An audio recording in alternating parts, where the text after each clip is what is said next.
Hello guys, welcome back in my channel. আমি বলছিলাম যে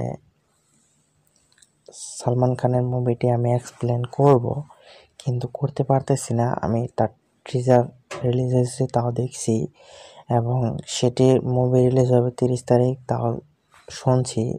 আমি মুভিটি মানে 2-1 দিনের মধ্যে আমি তার ট্রিজারটা এক্সপ্লেন করে আমি আপনাদেরকে ভিডিও মেক করে দেব। আর এই ভিডিওটা আমি এই মুভিটা টিকটকে আমার সামনে আসছিল। মুভির ক্লিপগুলো আমার কাছে খুব ভালো লাগছে। মুভিটা কমেডি আছে, অ্যাকশন আছে, লাভ, ভালোবাসার সব দিক থেকেই আছে। কিন্তু মুভিটার মূল ভিত্তিক গল্প মুভিটা হলো কৃষকদের দুঃখ নিয়ে।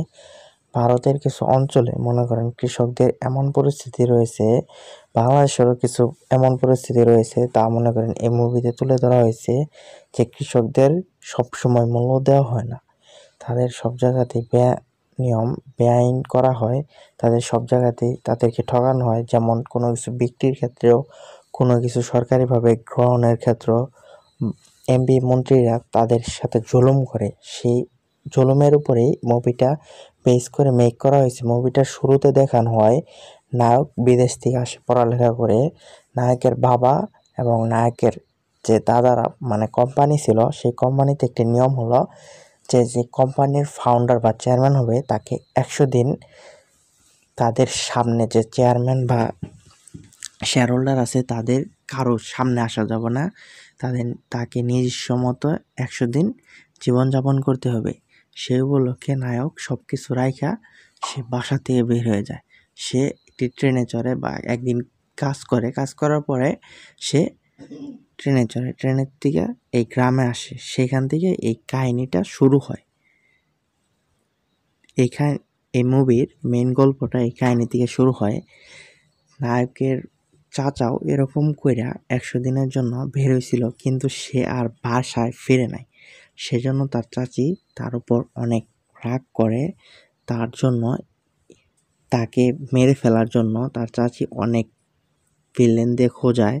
কিন্তু শেষের দিক দিয়ে কী হয়, আপনারা যদি দেখতে চান তাহলে মুভিটাকে দেখতে পারেন, ইউটিউবে আছে। আমি মুভিটাকে দেখছি, ভালোই লাগছে আমার কাছে মুভিটা। আমি সেজন্য এটির রিভিউ এবং রিয়াকশন ভিডিও দিলাম।